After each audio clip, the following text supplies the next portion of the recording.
상하경으로 나뉩니다. 상경에 주역의 윗경에 위책에 30괴가 있고 밑에 책에 34개가 있습니다. 상하경으로 나뉩니다. 맨 마지막은 화수미제괴라는 괴로 나옵니다. 화가 어디 여기 있죠? 불이 위에 있고 물이 밑에 있는 괴. 화수미제괴. 요것으로 끝납니다. 주역이 하늘에서 시작해서 그 다음에 곤, 땅이 2개 겹친 괴가 나옵니다. 곤, 준몽, 수, 송, 사. 그래가지고 주역의 괴 순서를 외우는 또 노래가 있습니다. 역경, 괴 차서가라고 그래서 소리내서 읊조리면 재밌어요. 곤, 준몽, 수, 송, 사, 이렇게 외우면 됩니다. 그렇게 해서 쭉 64개를 외워서 상하경을 외우는 노래가 있습니다. 그것 따르면 이제 되게 외우게 되죠. 주역을 공부하시려면은 이 괴를 보면은 이 괴가 무슨 괴라는 걸 바로 판별하실 수 있어야 됩니다. 딱. 이거 무슨 괴. 이건 화수미제괴구나. 그 괴의 이름도 중요하거든요.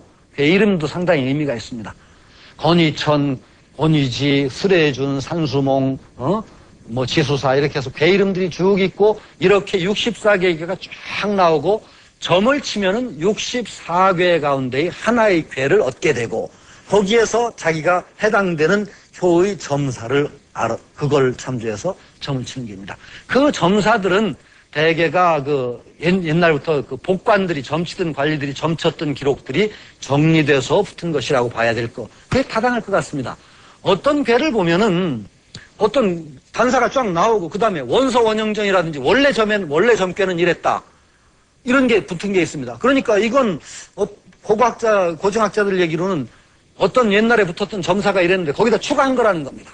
뒤에 그러니까 원래 있던 점사에다 추가한 표가 난다는 거죠.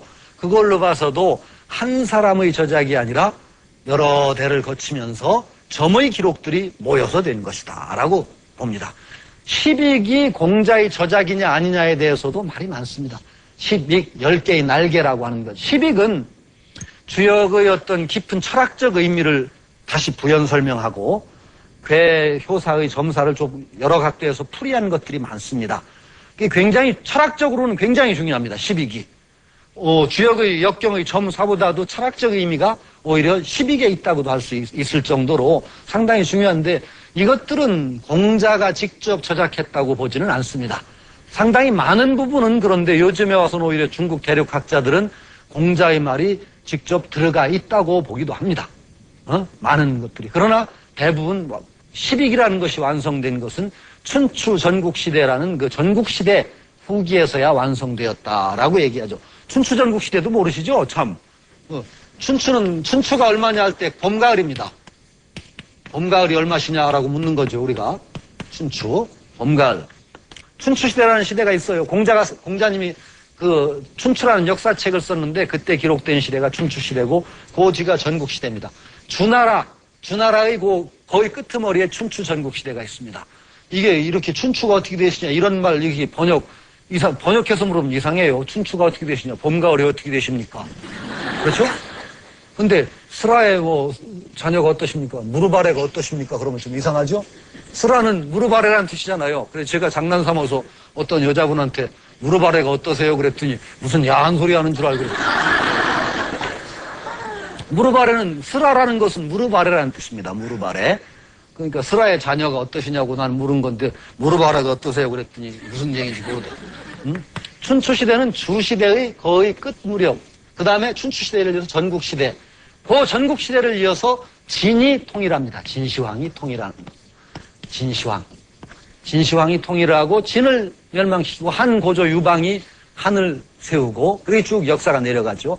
그러니까 춘추, 진 이전 바로 전국시대에서야 완성되었다라고 보는 것이 일반적인 정설이라고 할 수 있는데 완성은 그렇게 되었다고 하더라도 요즘에 아주 새로운 몇 가지 주역에 관한 사건이 일어났습니다. 아주 학계에 큰 충격을 준 백서의 발굴입니다. 백서.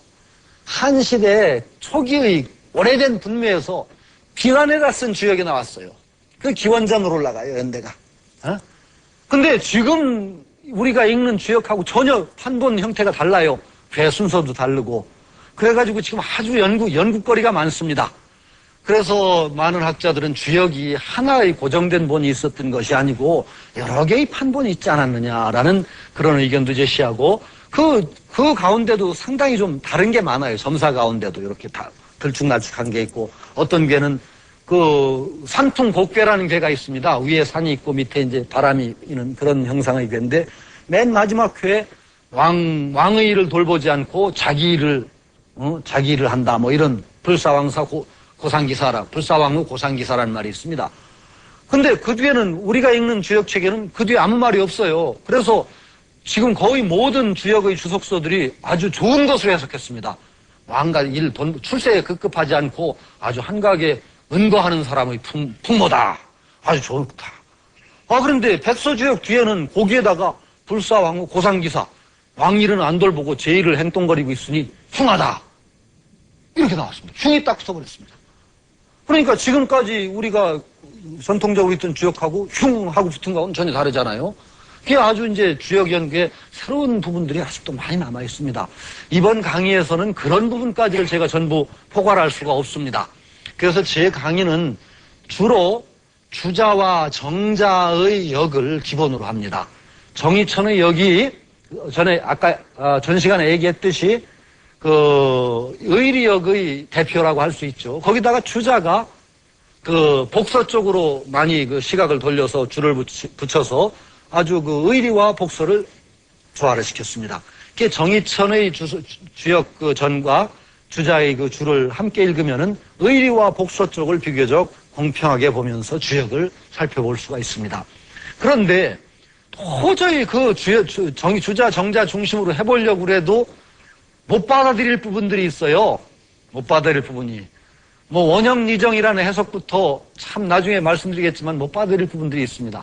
도저히 어색해서 그 뒤에 연구 성과들이 나오고서는 그걸 그대로 받아들이기가 힘든 부분들, 그 부분들에 한해서는 다산 정약용 선생의 주역 어떤 사전이라든가 중국의 고형시 가진 어떤 주역의 주가 있습니다. 그런 것들을 참조해 가면서 쭉 강의를 진행하도록 하겠습니다. 강의는